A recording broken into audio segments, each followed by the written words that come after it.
आज के इस वीडियो लेक्चर में हम लोग टाइप्स ऑफ केमिकल रिएक्शन के बारे में पढ़ने वाले हैं। देखते हैं कि केमिकल रिएक्शन के कितने टाइप्स होते हैं। तो पहला है आपका कम्बिनेशन रिएक्शन। तो क्या होता है कम्बिनेशन रिएक्शन?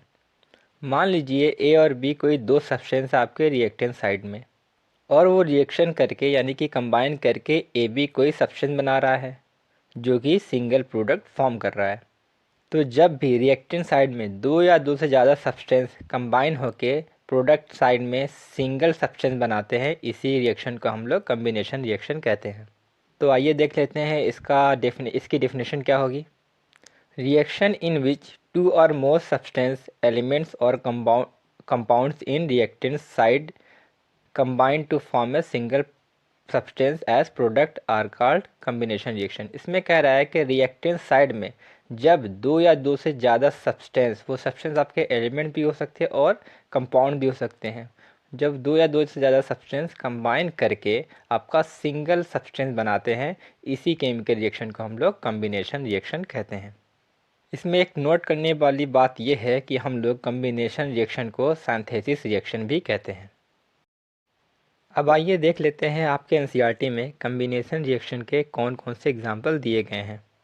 आपके एनसीईआरटी में जो पहला एग्जाम्पल दिया गया है वो है बर्निंग ऑफ कोल। कोल का मतलब होता है कोयला, और कोयला बना होता है कार्बन से। तो इसमें ये कहना चाहता है कि जब हम कोयले को यानी कार्बन को जब जलाते हैं तो क्या होता है। देखिए, कोई भी चीज़ तभी जलता है जब वो ऑक्सीजन से रिएक्शन करता है। तो आप ये भी कह सकते हैं कि कोल जब ऑक्सीजन से रिएक्शन करता है तो क्या होता है, या कार्बन जब ऑक्सीजन से रिएक्शन करता है तो क्या होता है। तो जब हम कोल यानी कार्बन को जलाते हैं ना, तो हमारे एटमॉस्फेयर में प्रेजेंट जो ऑक्सीजन होता है उससे वो रिएक्शन करता है।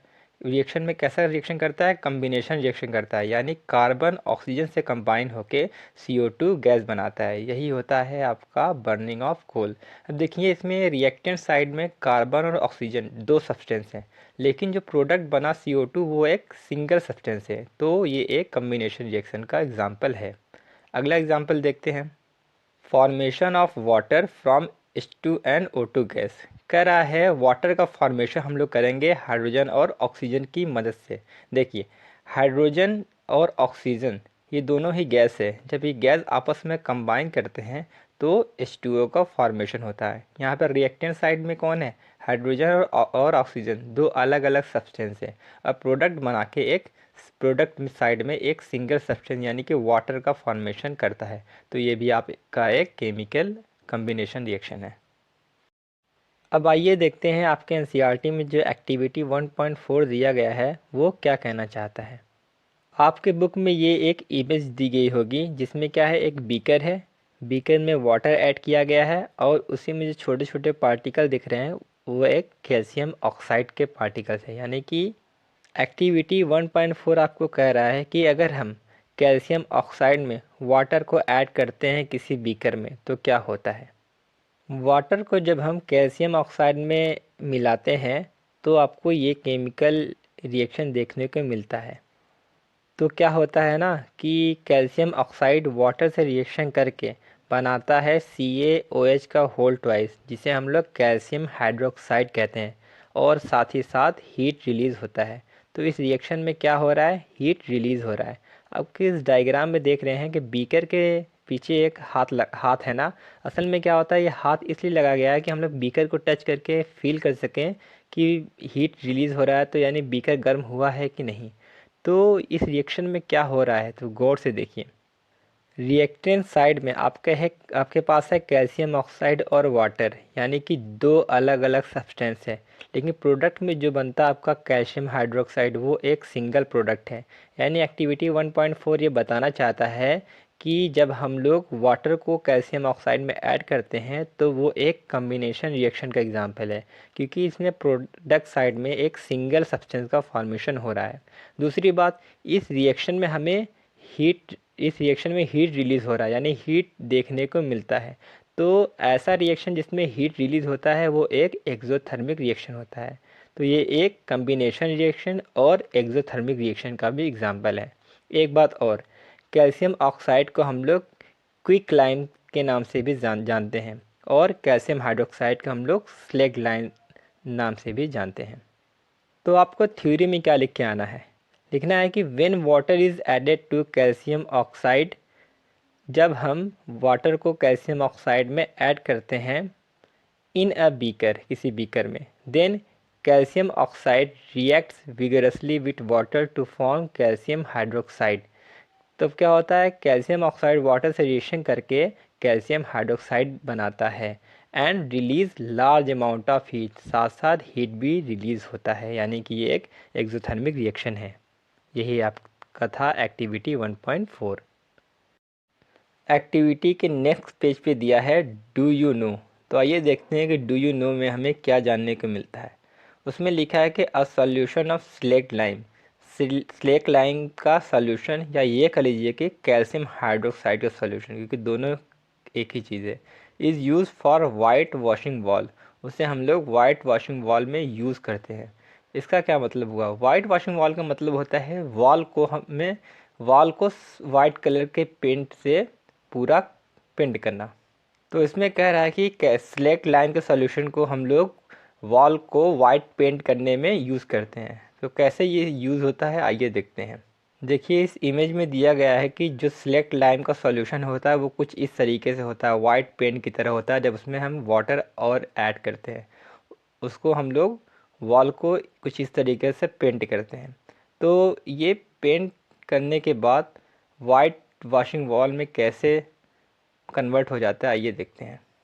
इसमें लिखा है कि calcium hydroxide solution when applied on the walls, जब कैल्शियम हाइड्रोक्साइड के सॉल्यूशन को हम लोग वॉल पे अप्लाई करते हैं, यानी कि पेंट करते हैं, it react slowly with carbon dioxide gas present in the air.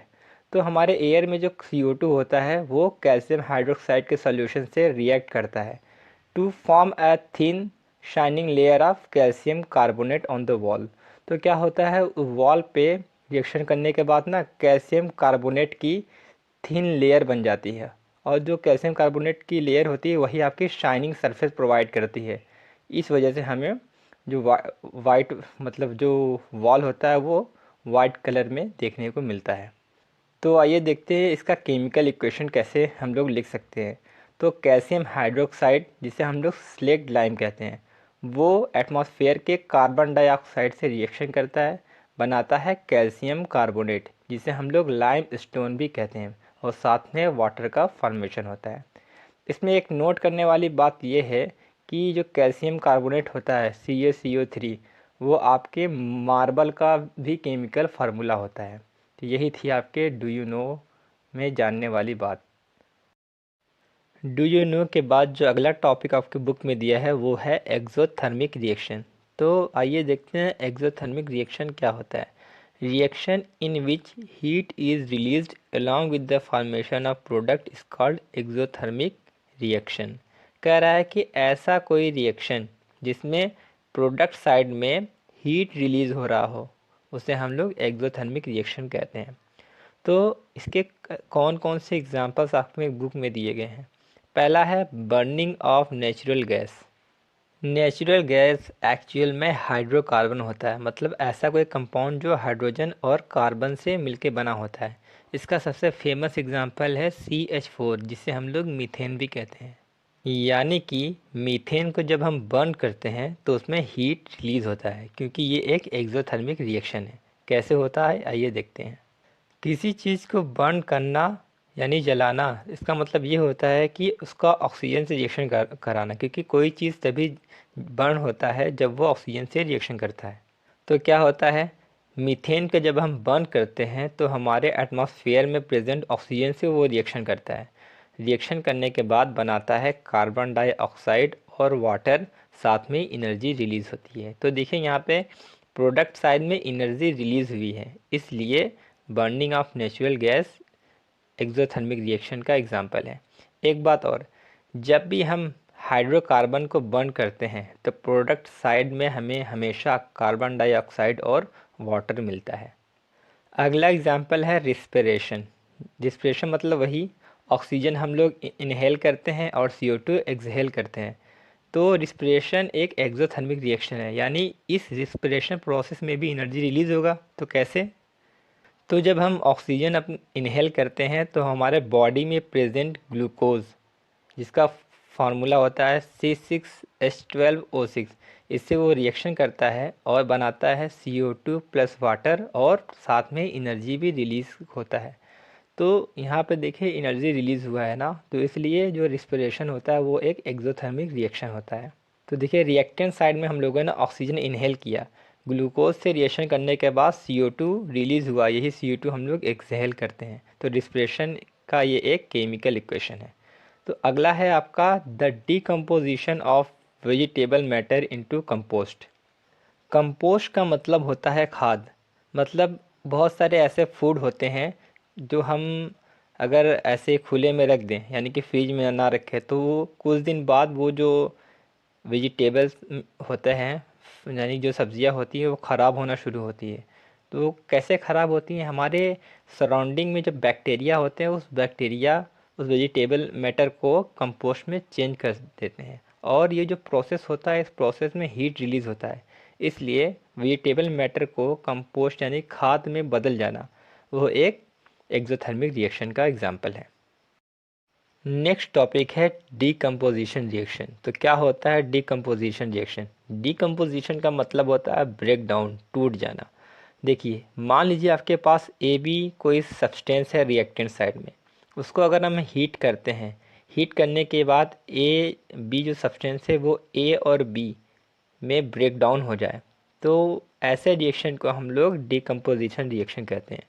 तो यानी कि जब कोई सिंगल सब्सटेंस ब्रेक डाउन होके दो या दो से ज़्यादा सब्सटेंस बना ले, उस रिएक्शन को हम लोग डीकम्पोजिशन रिएक्शन कहते हैं। तो इसकी डिफिनेशन क्या हो जाएगी? A reaction in which a single substance in reactant side. ऐसा रिएक्शन जिसमें रिएक्टेंट साइड में जो सिंगल सब्सटेंस है, यानी कि एक सब्सटेंस है, is broken down into two और more simpler substance in product side. तो प्रोडक्ट साइड में दो या दो से ज़्यादा सब्सटेंस में वो ब्रेक डाउन हो जाए, उसे हम लोग डिकम्पोजिशन रिएक्शन कहते हैं। और एक चीज़ और है कि by application of heat, light and electricity, जो डिकम्पोजिशन रिएक्शन होता है, यानी जो ब्रेकडाउन होता है, वो हम लोग हीट, लाइट और इलेक्ट्रिसिटी की हेल्प से करा सकते हैं। और एक बात और, कि जो डिकम्पोजिशन रिएक्शन होता है वो कम्बिनेशन रिएक्शन का अपोजिट होता है। Decomposition reaction is opposite to combination reaction. Combination reaction में क्या होता था? दो या दो से ज़्यादा रिएक्टेंट कंबाइन होकर एक प्रोडक्ट बना देते हैं। इसमें क्या है? एक रिएक्टेंट ब्रेक डाउन होकर दो या दो से ज़्यादा प्रोडक्ट बना रहे हैं। तो इसमें रिएक्शन बिल्कुल उल्टा है। इसलिए डिकम्पोजिशन रिएक्शन कम्बिनेशन रिएक्शन का अपोजिट होता है। तो आपके बुक में डिकम्पोजिशन रिएक्शन का कौन कौन सा एग्जाम्पल दिया है? तो पहला हम लोग पढ़ते हैं कैल्शियम कार्बोनेट, यानी CaCO3, जिसे हम लोग लाइम स्टोन भी कहते हैं। इसको जब हम हीट करते हैं तो वो CaO यानी कि कैल्शियम ऑक्साइड, या ये कह लीजिए कि क्विक लाइम, और CO2 यानी कि कार्बन डाइऑक्साइड में ब्रेक डाउन हो जाता है। तो यहाँ पे देखिए कैल्शियम कार्बोनेट, ये रिएक्टेंट साइड में सिंगल सब्सटेंस है। हीट करने के बाद प्रोडक्ट में हमें दो चीज़ मिले, क्या? कैल्शियम ऑक्साइड और कार्बन डाइऑक्साइड।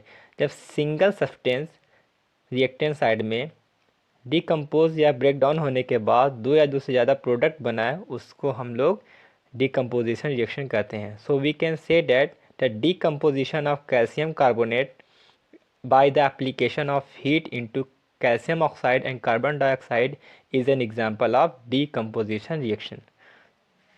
तो इसमें लिखा है कि when calcium carbonate is heated, जब हम कैल्शियम कार्बोनेट को हीट करते हैं, इट डिकम्पोजेस, वो डिकम्पोज हो जाता है, ब्रेक डाउन हो जाता है, to give calcium oxide and carbon dioxide. Calcium oxide और कार्बन डाइऑक्साइड में ब्रेक डाउन हो जाता है। आइए अब हम लोग एक्टिविटी 1.5 में देखते हैं कि हमें क्या सीखने को मिलता है। क्या कहना चाहते हैं एनसीईआरटी एक्टिविटी 1.5 में? आपके बुक में ये इमेज दी गई होगी। इस इमेज में देखिए इस लेडी ने अपने हाथ में ग्लास का ट्यूब लिया है ना, इसे हम लोग बॉयलिंग ट्यूब कहते हैं। ये दिखने में टेस्ट ट्यूब की तरह होता है, लेकिन टेस्ट ट्यूब और बॉयलिंग ट्यूब में ये फ़र्क है, बॉयलिंग ट्यूब का डायमीटर टेस्ट ट्यूब से थोड़ा बड़ा होता है। तो इस बॉयलिंग ट्यूब में हम लोगों ने फेरस सल्फेट क्रिस्टल का पाउडर भरा हुआ है, जो कि ग्रीन कलर का होता है। और फेरस सल्फेट का जो केमिकल फार्मूला होता है वो होता है FeSO4। इसको जब हम लोग इस बर्नर के हेल्प से हीट करते हैं तो जो FeSO4 होता है जो कि ग्रीन कलर है, उसका कलर चेंज होने लगता है। वो ग्रीन कलर से रेडिश ब्राउन कलर में कन्वर्ट हो जाता है। जो रेडिश ब्राउन कलर का ये जो कंपाउंड बना है इसे हम लोग फेरिक ऑक्साइड कहते हैं, जिसका केमिकल फार्मूला होता है Fe2O3। और देखिए टेस्ट ट्यूब में गैस निकल रहा है। ये एक्चुअल में गैस जो होता है वो SO2 गैस होता है और SO3 यानी सल्फर डाइऑक्साइड और सल्फर ट्राइऑक्साइड गैस होता है। जो सल्फर डाइऑक्साइड गैस होता है इसकी जो स्मेल होती है वो रोटेन एग स्मेल होती है। मतलब जब अंडा ख़राब हो जाता है उसकी जो स्मेल आती है वही स्मेल आपको इस टेस्ट ट्यूब से देखने को मिलता है, क्योंकि वो जो स्मेल होता है वो सल्फर डाइऑक्साइड यानी SO2 गैस की वजह से होता है। तो इस एक्टिविटी में हमें क्या देखने को मिला कि जो फेरस सल्फेट का क्रिस्टल है इसको जब हम हीट करते हैं तो क्या होता है, वो फेरिक ऑक्साइड यानी कि Fe2O3 में कन्वर्ट हो जाता है और साथ साथ हमें SO2 और SO3 गैस भी देखने को मिलता है। ये गैस हम लोग कैसे आइडेंटिफाई करेंगे, उसके स्मेल से, जो कि रोटेन एग का स्मेल होता है। बस यही था आपका एक्टिविटी 1.5। आइए एक्टिविटी 1.5 का हम लोग केमिकल इक्वेशन लिखते हैं। FeSO4 जिसे हम लोग फेरस सल्फेट भी कहते हैं, या इसका एक और नाम है आयरन सेकंड सल्फेट, क्योंकि FeSO4 में जो Fe है यानी कि आयरन वो यहाँ पर सेकंड ऑक्सीडेशन स्टेट में है, इसलिए इसका नाम हो जाता है आयरन सेकंड सल्फेट। अगर इसके कलर की बात कर ले तो ये जो कंपाउंड होता है वो ग्रीन कलर का होता है। इस ग्रीन कलर के कंपाउंड को जब हम लोग हीट करते हैं तो वो क्या बना लेता है, Fe2O3, जिसे हम लोग फेरिक ऑक्साइड कहते हैं या आयरन थर्ड ऑक्साइड कहते हैं, क्योंकि Fe2O3 में जो Fe है यानी कि आयरन वो थर्ड ऑक्सीडेशन स्टेट में है, इसलिए इसका नाम आयरन थर्ड ऑक्साइड। और ये ब्राउन कलर का होता है, यानी ग्रीन कलर के फेरस सल्फेट को जब हम हीट करते हैं तो उसका कलर ब्राउन कलर में चेंज हो जाता है due to the formation of ferric oxide, और साथ साथ SO2 और SO3 गैस भी रिलीज होता है, यानी कि सल्फर डाइऑक्साइड और सल्फर ट्राइऑक्साइड गैस भी इवॉल्व होता है। तो देखिए रिएक्टेंट साइड में सिर्फ एक सब्सटेंस था, यानी कि FeSO4। जब इसे हीट करते हैं तो जो प्रोडक्ट बनता है वो 3 सब्सटेंस बनते हैं, Fe2O3, SO2 और SO3। तो ये जो आपका 1.5 एक्टिविटी ये बता रहा है कि FeSO4 का जो डिकम्पोजिशन है वो एक डिकम्पोजिशन रिएक्शन का एग्जाम्पल है। और when a decomposition reaction is carried out by heating, ऐसा कोई डिकम्पोजिशन रिएक्शन जो कि हम हीट करके डिकम्पोज कर रहे हैं is called thermal decomposition reaction. ऐसे रिएक्शन को हम लोग थर्मल डिकम्पोजिशन रिएक्शन कहते हैं। एक्चुअल में FeSO4 का जो क्रिस्टल होता है तो उसका जो केमिकल फार्मूला होता है वो होता है FeSO4.7H2O, यानी FeSO4 का जो क्रिस्टल होता है उस क्रिस्टल में वाटर के 7 मॉलिक्यूल प्रेजेंट होते हैं। और ऐसे कंपाउंड जो वाटर कंटेन करता है उसे हम लोग हाइड्रेटेड कंपाउंड बोलते हैं। इसलिए जो फेरस सल्फेट होता है वो हाइड्रेटेड फेरस सल्फेट के नाम से जाना जाता है, क्योंकि उसके पास 7 वाटर कंटेन होते हैं। फेरस सल्फेट का एक और नाम हम कह सकते हैं फेरस सल्फेट हेप्टाहाइड्रेट। हेप्टा मतलब होता है 7, हाइड्रेट मतलब होता है वाटर, यानी फेरस सल्फेट 7 वाटर कंटेन होता है, इसलिए इसका नाम हो गया फेरस सल्फेट हेप्टाहाइड्रेट। इसका जो कलर होता है वो ग्रीन कलर का कंपाउंड होता है। इसको जब हम लोग हीट करते हैं तो क्या होता है, फेरस सल्फेट को हीट करने से इसका जो वाटर मॉलिक्यूल है वो निकल जाता है, और जो ग्रीन कलर का ये फेरस सल्फेट का क्रिस्टल होता है वो इनिशियली वाइट कलर के क्रिस्टल में चेंज हो जाता है। अब देखिए हाइड्रेटेड फेरस सल्फेट से वाटर रिमूव हो गया, तो ऐसा क्रिस्टल जिसमें से वाटर रिमूव हो जाए उसे बोलते हैं एनहाइड्रस क्रिस्टल। यानी यहाँ पर जो वाइट FeSO4 है वो होता है एनहाइड्रस FeSO4 यानी एनहाइड्रस फेरस सल्फेट। इसको जब हम लोग फर्दर हीट करते हैं तब जाके बनता है Fe2O3 plus SO2 plus SO3, यानी जो वाइट कलर का एनहाइड्रस फेरस सल्फेट है वो बाद में रेड कलर के फेरिक ऑक्साइड में जाके चेंज होता है। यानी जो हम लोग एक्टिविटी में देख रहे थे कि ग्रीन कलर के फेरस सल्फेट को हीट करते थे तो रेड कलर का फेरिक ऑक्साइड बन जाता था, वो ये दो स्टेप से होके गुजरता है। पहले फेरस सल्फेट ग्रीन कलर का जो होता है उसको हीट करते हैं तो फेरस सल्फेट एनहाइड्रस बन जाता है और वो वाइट कलर का होता है। उसको जब हम लोग फर्दर हीट करते हैं तब जाके वो Fe2O3 यानी फेरिक ऑक्साइड होता है, जो कि रेड कलर का कंपाउंड होता है। तो ये थी पूरी प्रोसेस। इसी रिएक्शन को एनसीईआरटी ने आपके एक्टिविटी के बाद समझाया है। अब आइए देख लेते हैं एक्टिविटी 1.6 में हमें क्या देखने को मिलता है। आपके एक्टिविटी 1.6 में ये इमेज दिया होगा आपके बुक में। इस इमेज में आपको ग्लास की ट्यूब दिख रही होगी जिसे हम लोग बॉयलिंग ट्यूब कहते हैं। इस बॉयलिंग ट्यूब को हम लोग टेस्ट ट्यूब होल्डर की हेल्प से पकड़ते हैं। अब क्या होता है, इस बॉयलिंग ट्यूब में हम लोग लीड नाइट्रेट भरते हैं। लीड नाइट्रेट का जो केमिकल फार्मूला होता है वो है PbNO3 का होल ट्वाइस, जो कि सॉलिड स्टेट में होता है। इसका कलर की बात कर लें तो ये वाइट कलर का होता है, तो किसी किसी बुक में कलरलेस भी लिखा हुआ है। लीड नाइट्रेट को बर्नर की हेल्प से जब हम लोग हीट करते हैं तो देखिए बॉइलिंग ट्यूब में से ब्राउन कलर के गैस या ये कहिए कि ब्राउन फ्यूम्स निकल रहे हैं।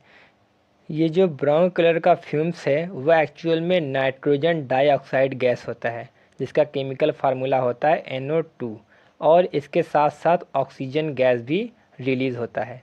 अब देखिए हीट करने पर लीड नाइट्रेट जो कि वाइट कलर का सब्सटेंस था, वो बाद में देखेंगे वो जो वाइट कलर का सब्सटेंस है वो येलो कलर में चेंज हो जाएगा। और ये जो येलो कलर का कंपाउंड है उसे बोलते हैं लीड मोनोऑक्साइड, जिसका केमिकल फार्मूला होता है PbO, जो कि सॉलिड स्टेट में होता है। तो एक्टिविटी 1.6 ये कहना चाहता है कि लीड नाइट्रेट को जब हम लोग हीट करते हैं तो हमें क्या क्या ऑब्जर्वेशन देखने को मिलते हैं।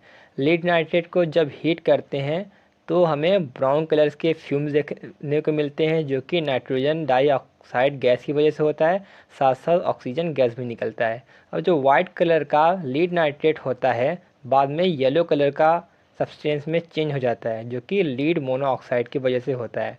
तो ये सब फिनोमेना हमें देखने को मिलता है। अब आइए एक्टिविटी 1.6 का हम लोग केमिकल इक्वेशन लिखते हैं। PbNO3 का होल ट्वाइस, जिसका नाम था लीड नाइट्रेट, और ये वाइट कलर का होता है या ये कह लीजिए कि कलरलेस होता है। जब लीड नाइट्रेट के क्रिस्टल को हम लोग हीट करते हैं तो वो PbO यानी कि लीड मोनोऑक्साइड या ये कह लीजिए कि लीड ऑक्साइड में कन्वर्ट हो जाता है। और लीड ऑक्साइड का कलर क्या था, येलो कलर। यानी वाइट कलर का लीड नाइट्रेट जब हीट होता है तो वो येलो कलर के कंपाउंड में बदल जाता है, जिसको हम लोग लीड ऑक्साइड कहते हैं। और साथ साथ हमें NO2 और O2 गैस रिलीज़ होता है। NO2 यानी कि नाइट्रोजन डाइऑक्साइड, और इसका कलर क्या था, ये ब्राउन फ्यूम्स थे, यानी ब्राउन कलर की ये गैस होती है। तो ये ही था आपका केमिकल इक्वेशन एक्टिविटी 1.6 का। अब आइए देखते हैं एक्टिविटी 1.7 में हमें क्या देखने को मिलता है। एक्टिविटी 1.7 में ये कुछ इस तरीके से बुक में इमेज दी गई होगी। तो एक्टिविटी 1.7 में हमें क्या करना है, आपको ये एक प्लास्टिक की मग लेना है। उसके बाद प्लास्टिक मग के निचले हिस्से में हमें कुछ स्पेस पर दो होल करना है। इन दोनों होल में हम लोग ग्रेफाइट की रॉड लगाते हैं। ग्रेफाइट की रॉड जो होती है वो कार्बन से मिलकर बनी हुई होती है, इसलिए ग्रेफाइट रॉड को हम लोग कार्बन रॉड कहते हैं, और इस रॉड को हम लोग इलेक्ट्रोड भी कहते हैं। इस ग्रेफाइट की रॉड को रबर स्टॉपर की हेल्प से हम लोग सील कर देते हैं। उसके बाद लेफ़्ट वाली ग्रेफाइट रॉड को हम लोग बैटरी के एनोड टर्मिनल यानी कि पॉजिटिव टर्मिनल से जोड़ देते हैं, और जो राइट वाला ग्रेफाइट की रॉड होती है उसे हम लोग बैटरी के कैथोड यानी कि पॉजिटिव टर्मिनल में जोड़ देते हैं। उसके बाद इस मग में हम लोग वाटर ऐड करते हैं। इसी वाटर में हम लोग कुछ ड्रॉप डाइल्यूट सल्फ्यूरिक एसिड यानी कि H2SO4 ऐड करते हैं, ताकि वाटर की जो कंडक्टिविटी होती है वो बढ़ जाए।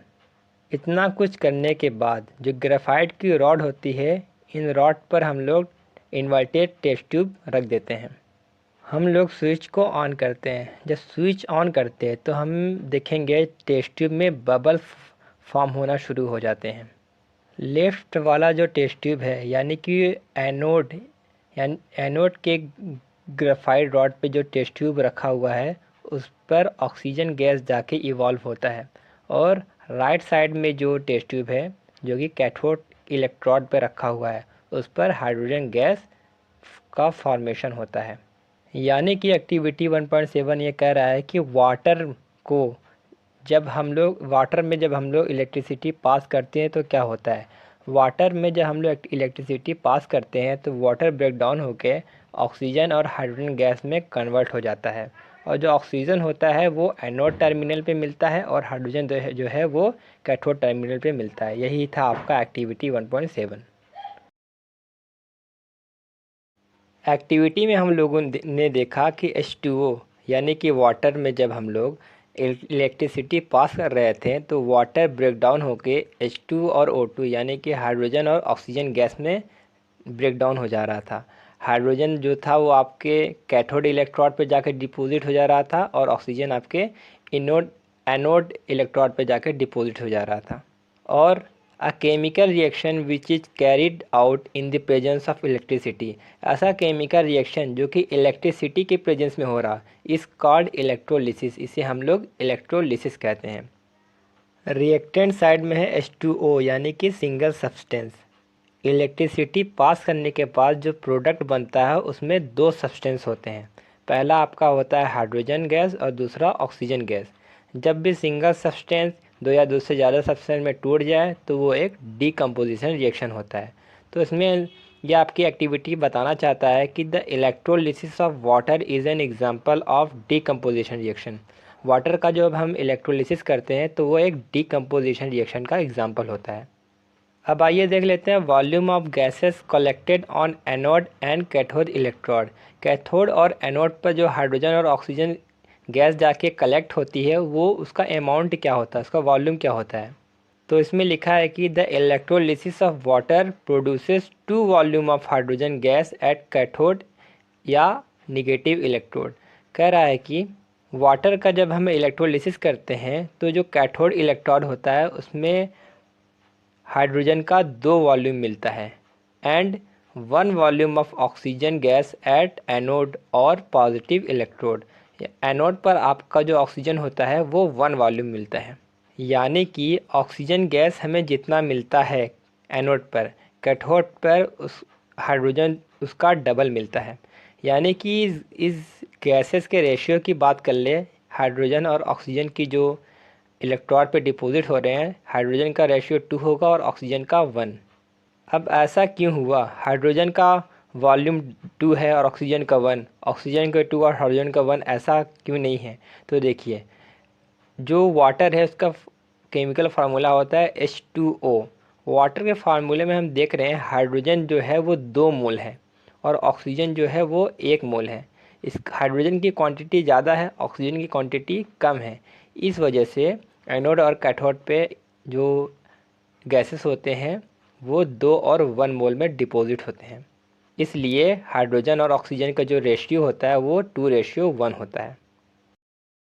आपके सामने ये एक एनिमेशन दिया गया है जिसमें कि लेफ़्ट वाला जो पोर्शन है वो कैथोड है और राइट वाला जो पोर्शन है वो एनोड है। और जो हाइड्रोजन गैस था वो कैथोड पे जाके लिबरेट हो रहा था और जो ऑक्सीजन गैस था वो एनोड पे जाके लिबरेट हो रहा है। यानी कि लेफ़्ट वाले पोर्शन यानी कैथोड इलेक्ट्रोड पे हाइड्रोजन के बबल्स फॉर्म हो रहे हैं और राइट वाले एनोड पर आपके ऑक्सीजन गैस के बबल्स का फॉर्मेशन हो रहा है। अब देखिए, कैथोड पर बबल्स की क्वांटिटी बहुत ज़्यादा है और एनोड पर बबल्स की क्वांटिटी कम है। तो यहाँ से हम लोग देख सकते हैं कि हाइड्रोजन और ऑक्सीजन का जो रेशियो होता है वो 2:1 होता है, क्योंकि कैथोड पर एनोड से ज़्यादा बबल्स बनते हैं, यानी कि ज़्यादा हाइड्रोजन प्रोड्यूस होते हैं। आइए अब हम लोग एक्टिविटी 1.8 के बारे में पढ़ते हैं।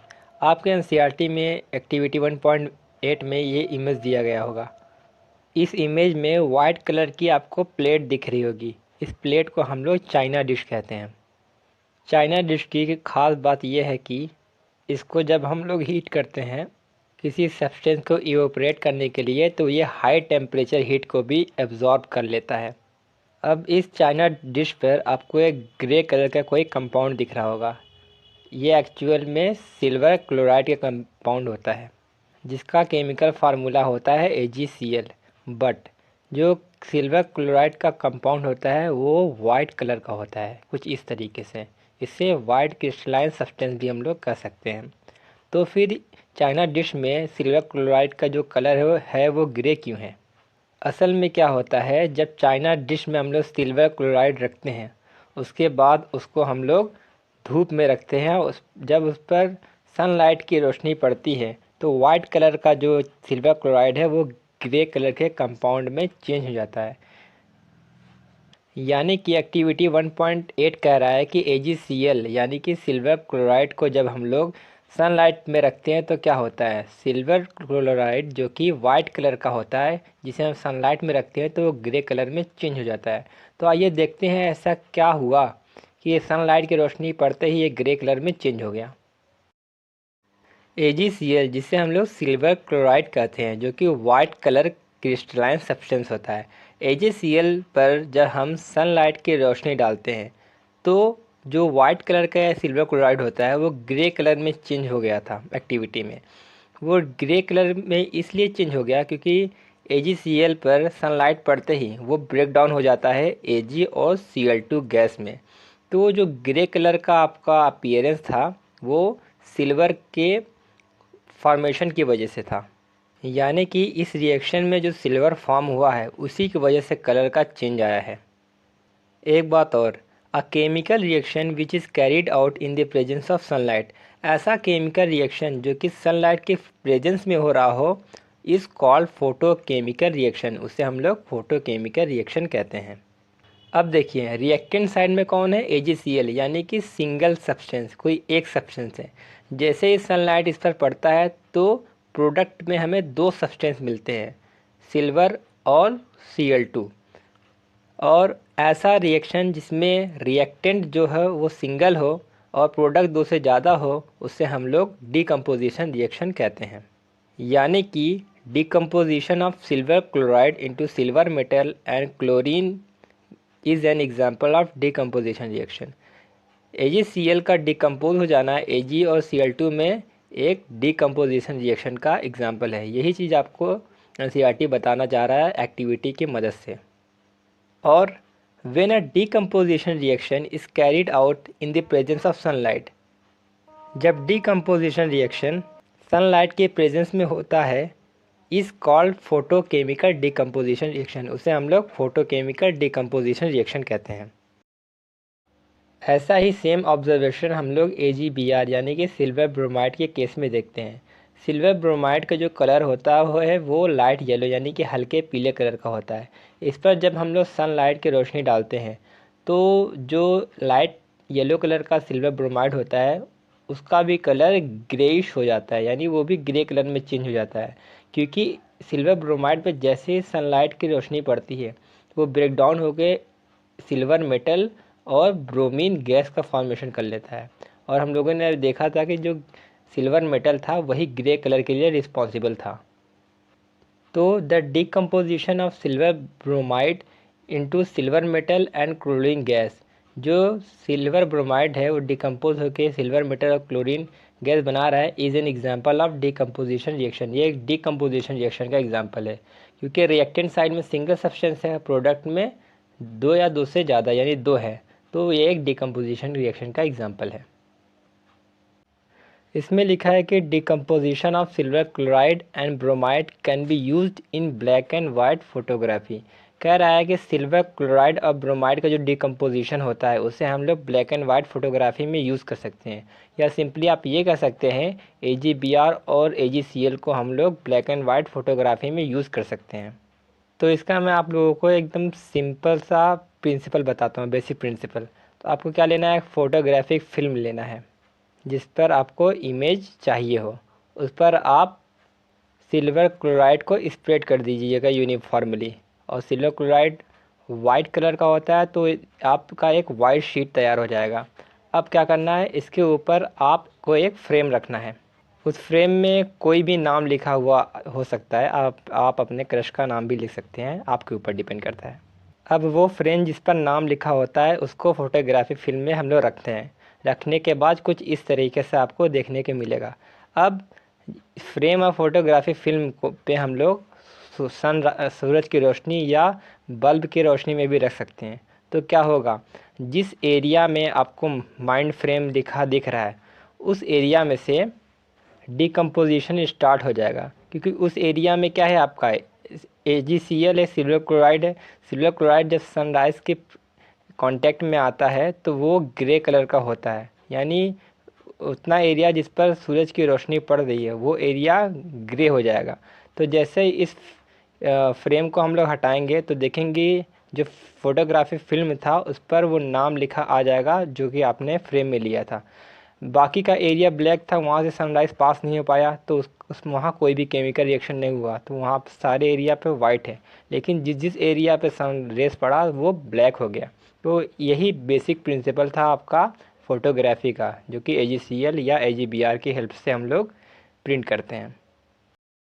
फोटोग्राफिक फिल्म के बाद NCERT में जो अगला टॉपिक दिया है वो है एंडोथर्मिक रिएक्शन के बारे में। तो क्या होता है endothermic reaction? Reaction in which energy is absorbed are known as endothermic reaction. ऐसा कोई भी रिएक्शन जिसमें एनर्जी एब्जॉर्ब हुआ हो, ऐसा रिएक्शन जो एनर्जी एब्जॉर्ब होकर रिएक्ट किया हो, उसे हम लोग एंडोथर्मिक रिएक्शन कहते हैं। तो इसमें एक नोट करने वाली बात यह है कि all the decomposition reactions are endothermic reaction. जितने भी डीकम्पोजिशन रिएक्शन होते हैं वो एंडोथर्मिक होते हैं, क्योंकि डीकम्पोज तभी होगा जब वो एनर्जी को एब्जॉर्ब करेगा। तो कौन कौन से एग्जांपल्स ऐसे होते हैं जो डीकम्पोजिशन के मतलब एक्सोथर्मिक रिएक्शन के एग्जांपल हैं, सॉरी एंडोथर्मिक रिएक्शन के एग्जांपल हैं। तो पहला है आपका decomposition of calcium carbonate. Calcium carbonate का डिकम्पोजिशन एक एंडोथर्मिक रिएक्शन था, क्योंकि हम इसको हीट करते थे तब जाके ये डिकम्पोज होता था। ऐसे आपका इलेक्ट्रोलिसिस ऑफ वाटर। वाटर का जो इलेक्ट्रोलिसिस कर रहे थे हम लोग, इलेक्ट्रिकल एनर्जी यानी कि करंट सप्लाई कर रहे थे, वो भी एक तरीका की एनर्जी है, तो ये भी एक एंडोथर्मिक रिएक्शन हुआ। फोटोसिंथेसिस में क्या होता है, सन रेज की हेल्प से होता है रिएक्शन। तो सन रेज से मिलता है उसको हीट, या ये कर दीजिए लाइट के प्रेजेंस में होता है, तो ये भी एक लाइट एनर्जी होता है। तो ये भी एक तरीका की एनर्जी है, तो वो एक एंडोथर्मिक रिएक्शन होगा। कोई भी रिएक्शन हो जिसमें किसी भी तरीके का एनर्जी एब्जॉर्ब हो रहा हो उसे एंडोथर्मिक रिएक्शन कहते हैं। ऐसे बहुत सारे एग्जांपल्स हैं, आपको NCERT में देखने को मिल जाएंगे। अब थर्ड टाइप का हमें रिएक्शन पढ़ना है, वो है डिस्प्लेसमेंट रिएक्शन। तो क्या होता है डिस्प्लेसमेंट रिएक्शन? मान लीजिए आपके पास Z कोई एलिमेंट है और AB कोई कंपाउंड है। Z जब AB से रिएक्शन करता है तो बनाता है ZB टाइप का कंपाउंड और A एलिमेंट। तो इस रिएक्शन में क्या हुआ है, देखिए Z जो एलिमेंट है वो AB कंपाउंड में से A को रिप्लेस करके B के साथ जुड़कर ZB कंपाउंड बना लेता है, तो A अलग हो जाता है। तो इस रिएक्शन में क्या हुआ है, एक एलिमेंट ने दूसरे एलिमेंट की जगह ले ली है, या ये कह लीजिए कि एक एलिमेंट ने दूसरे एलिमेंट को डिस्प्लेस कर दिया है।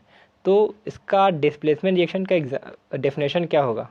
The reaction in which an element displaces another element from its compound is called displacement reaction. ऐसा रिएक्शन जिसमें एक एलिमेंट दूसरे एलिमेंट को उसके कंपाउंड से रिप्लेस कर देता है या डिस्प्लेस कर देता है, उसे हम लोग डिस्प्लेसमेंट रिएक्शन कहते हैं। उसका एक और डेफिनेशन हम लोग कह सकते हैं, the reaction in which one element takes the place of another element in its compound is known as displacement reaction. एक ऐसा रिएक्शन जिसमें एक एलिमेंट दूसरे एलिमेंट की जगह ले लेता है उसे हम लोग डिस्प्लेसमेंट रिएक्शन कहते हैं। तो डिस्प्लेसमेंट रिएक्शन में एक नोट करने वाली बात क्या है, इसमें है कि generally more reactive element displaces a less reactive element. हमेशा more reactive element less reactive element को ही डिस्प्लेस करेगा, न कि लेस रिएक्टिव मोर रिएक्टिव को डिस्प्लेस करेगा। तो इसमें क्या था, Z ने A को डिस्प्लेस किया है, तो हम कह सकते हैं रिएक्टिविटी के हिसाब से Z ज़्यादा रिएक्टिव है A से, तभी ना जाके उसको डिस्प्लेस किया है।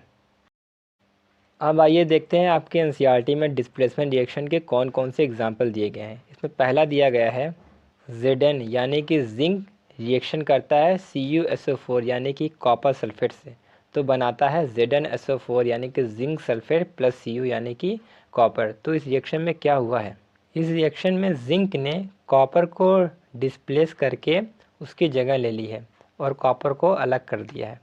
तो ये भी एक तरीके का डिस्प्लेसमेंट रिएक्शन है, क्योंकि जिंक ने कॉपर को डिस्प्लेस कर दिया या जिंक ने कॉपर की जगह ले ली है। तो कॉपर सल्फेट में से जिंक ने कॉपर को रिप्लेस करके जिंक सल्फेट यानी कि ZnSO4 बनाया है। तो इसमें अगर रिएक्टिविटी की बात कर ले, जिंक और कॉपर में कौन रिएक्टिव है? जिंक ने कॉपर को रिप्लेस किया, तो हम कह सकते हैं जिंक ज़्यादा रिएक्टिव है कॉपर से। आपके बुक में सेकंड एग्जांपल दिया है Pb यानी कि लीड। जब रिएक्शन करता है CuCl2 से यानी कि कॉपर क्लोराइड से, तो क्या होता है? तो वो रिएक्शन करके बनाता है PbCl2 जिसे हम लोग लीड क्लोराइड बोलते हैं, और कॉपर अलग हो जाता है। इस केस में भी क्या हुआ? Pb ने कॉपर को रिप्लेस करके PbCl2 बनाया है और कॉपर को साइड कर दिया है। तो रिएक्टिविटी की बात करेंगे तो Pb ने कॉपर को रिप्लेस किया है, तो हमेशा एक मोर रिएक्टिव एलिमेंट लेस को रिप्लेस करता है। तो रिएक्टिविटी की बात करेंगे तो Pb की रिएक्टिविटी कॉपर से ज़्यादा है। यही था आपका डिस्प्लेसमेंट रिएक्शन का एग्जाम्पल। तो अब आइए देखते हैं एक्टिविटी 1.9। एक्टिविटी 1.9 में आपके एनसीईआरटी में डायग्राम दिया गया, ये इमेज बनाया गया होगा। इस इमेज में क्या है? एक टेस्ट ट्यूब है। इस टेस्ट ट्यूब में हम लोगों ने कॉपर सल्फेट का सॉल्यूशन भर रखा है जिसका कलर ब्लू कलर का होता है। कोई पूछे अगर कॉपर सल्फेट सॉल्यूशन कलर क्या होता है, तो आपको कहना है ब्लू, और उसका केमिकल फार्मूला होता है CuSO4। अब इस कॉपर सल्फेट के सॉल्यूशन में हम लोग थ्रेड की हेल्प से यानी कि एक रस्सी की हेल्प से, डोरी की हेल्प से आयरन नेल को लटका दिया है, उसमें डिप कर दिया है। तो डिप करने के बाद जैसे जैसे टाइम बीतेगा तो आपको कुछ और नए नए ऑब्जर्वेशन देखने को मिलेंगे। जैसे कि जो ब्लू कलर का कॉपर सल्फेट सॉल्यूशन था, वो जैसे जैसे टाइम बीतेगा उसका कलर हल्का होता जाएगा और वो ब्लू कलर के सॉल्यूशन से लाइट ग्रीन कलर का सॉल्यूशन में चेंज हो जाएगा। और जो आपका आयरन नेल था, वो उस नेल का कलर भी चेंज हो जाएगा। उस नेल पे पूरी ब्राउन कलर की कोटिंग हो जाती है। तो क्या हुआ इस एक्टिविटी 1.9 में? आइए एक केमिकल इक्वेशन की हेल्प से जानते हैं। Fe यानी कि आयरन को जब हम लोग CuSO4 मीन्स कॉपर सल्फेट के सॉल्यूशन में डिप करते हैं, तो आयरन कॉपर सल्फेट से रिएक्शन करके बनाता है FeSO4 जिसे हम लोग आयरन सल्फेट यानी कि आयरन सल्फेट का सॉल्यूशन बनाता है और कॉपर का फॉर्मेशन करता है। एक्चुअल में क्या होता है? कॉपर सल्फेट सॉल्यूशन जो कि ब्लू कलर का होता है, जैसे ही आयरन कॉपर सल्फेट सॉल्यूशन से रिएक्शन करता है, वो सारे कॉपर को डिस्प्लेस करके खुद उसकी जगह ले लेता है और बनाता है FeSO4। यही जो FeSO4 होता है वही लाइट ग्रीन कलर का होता है, यानी जो ब्लू कलर का जो आपका कॉपर सल्फेट सॉल्यूशन था वो लाइट ग्रीन में कन्वर्ट हो गया था, वो एक्चुअल में आयरन सल्फेट के फॉर्मेशन की वजह से हुआ था। और आयरन ने कॉपर को डिस्प्लेस कर दिया, तो जो कॉपर बना है यही कॉपर जाके आयरन नेल पे डिपॉजिट हो गया था, जिस वजह से iron nail reddish brown colour का हो गया था। तो इस रिएक्शन में क्या हुआ? आयरन ने कॉपर को डिस्प्लेस किया, तो ये एक तरीके का डिस्प्लेसमेंट रिएक्शन है। यानी एक्टिविटी कह रहा है ये जो आयरन नेल को कॉपर सल्फेट में हम लोग डिप करते हैं वो एक डिस्प्लेसमेंट रिएक्शन होता है। तो इसमें नोट करने वाली बात क्या है? Iron is more reactive than copper. Iron जो यहाँ पे कॉपर से ज़्यादा रिएक्टिव है, तब क्योंकि आयरन ने कॉपर को डिस्प्लेस किया और हमेशा more reactive element less reactive element को डिस्प्लेस करता है, तो आयरन कॉपर से रिएक्टिव हुआ है। यही था पूरा आपके एक्टिविटी के बारे में। अब आइए पढ़ते हैं फोर्थ टाइप ऑफ रिएक्शन जिसका नाम है डबल डिस्प्लेसमेंट रिएक्शन। तो क्या होता है डबल डिस्प्लेसमेंट रिएक्शन? मान लीजिए AB कोई कंपाउंड है और CD कोई दूसरा कंपाउंड है। तो AB जब CD से रिएक्शन करता है तो बनाता है AD और BC टाइप का कंपाउंड। अब AD और BC बना कैसे? तो देखिए, AB कंपाउंड में से जो A है वो CD कंपाउंड के C को रिप्लेस करके AD का फॉर्मेशन करता है। और BC कैसे बना? CD कंपाउंड का जो C है वो AB कंपाउंड के A को रिप्लेस करता है और BC का फॉर्मेशन करता है। तो AB और CD ये दोनों कंपाउंड ने एक दूसरे को रिप्लेस किया है, डिस्प्लेस किया है, इसलिए इसका नाम हो गया है डबल डिस्प्लेसमेंट रिएक्शन। अब AD और BC ये जो न्यू कंपाउंड बनते हैं उसमें से एक सॉल्ट होता है जो कि वाटर में सॉल्यूबल होता है, और दूसरा जो Ad बना है ये एक प्रेसिपिटेट होता है, ये भी एक तरीके का सॉल्ट होता है लेकिन ये वाटर में इनसॉल्युबल होता है, जिसे कि हम लोग प्रेसिपिटेट बोलते हैं। प्रेसिपिटेट जनरली वाटर में इनसॉल्युबल होते हैं और इनका अपना एक कलर होता है। रिएक्शन को जब हम लोग आगे पढ़ेंगे तो डिस्कस करेंगे प्रेसिपिटेट के बारे में। तो डबल डिस्प्लेसमेंट रिएक्शन का डिफिनेशन क्या है? The reaction in which there is an exchange of ions between the reactants are called double displacement reaction. ऐसा रिएक्शन जिसमें रिएक्टेंट के जो आयंस हैं वो इंटरचेंज हो जाए या एक्सचेंज हो जाए, ऐसे रिएक्शन को हम लोग डबल डिस्प्लेसमेंट रिएक्शन कहते हैं। अब देखिए, इस डबल डिस्प्लेसमेंट रिएक्शन में प्रेसिपिटेट का फॉर्मेशन हुआ है। एडी जो यहाँ पे न्यू कंपाउंड है वो प्रेसिपिटेट का फॉर्मेशन करता है, तो डबल डिस्प्लेसमेंट रिएक्शन को हम लोग प्रेसिपिटेशन रिएक्शन कह सकते हैं क्योंकि इसमें प्रेसिपिटेट का फॉर्मेशन का होता है। तो क्या होता है precipitate? The reaction in which N insoluble solid और सॉल्ट और कंपाउंड दैट इज प्रेसिपिटेट इस form is called precipitation reaction. ऐसा रिएक्शन जिसमें इनसॉल्युबल सब्सटेंस प्रोड्यूस होता है उसे हम प्रेसिपिटेट बोलते हैं और उस रिएक्शन को हम लोग प्रेसिपिटेशन रिएक्शन कहते हैं। यही था आपका double displacement reaction. Double displacement reaction पढ़ने के बाद अब हम लोग एक्टिविटी 1.10 पढ़ते हैं। एक्टिविटी 1.10 में आपको ये इमेज दिख रहा होगा। इस इमेज में दो टेस्ट ट्यूब हैं।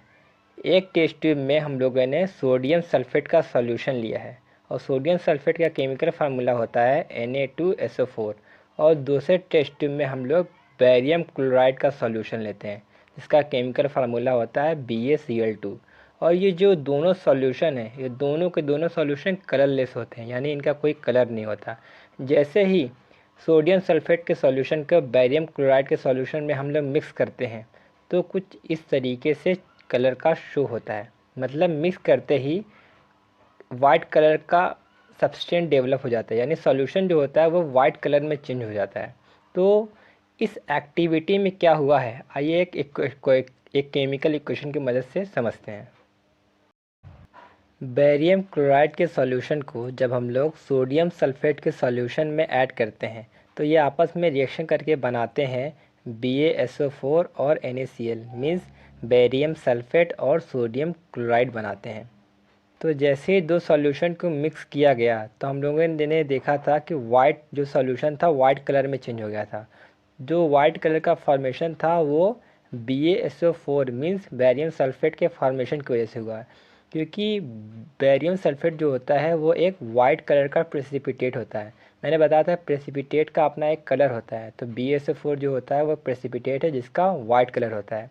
तो इसी बेरियम सल्फेट के फॉर्मेशन की वजह से जो सॉल्यूशन था वो वाइट कलर में चेंज हो गया था। यही था आपकी एक्टिविटी में। अब देखिए BaSO4 और NaCl बना कैसे।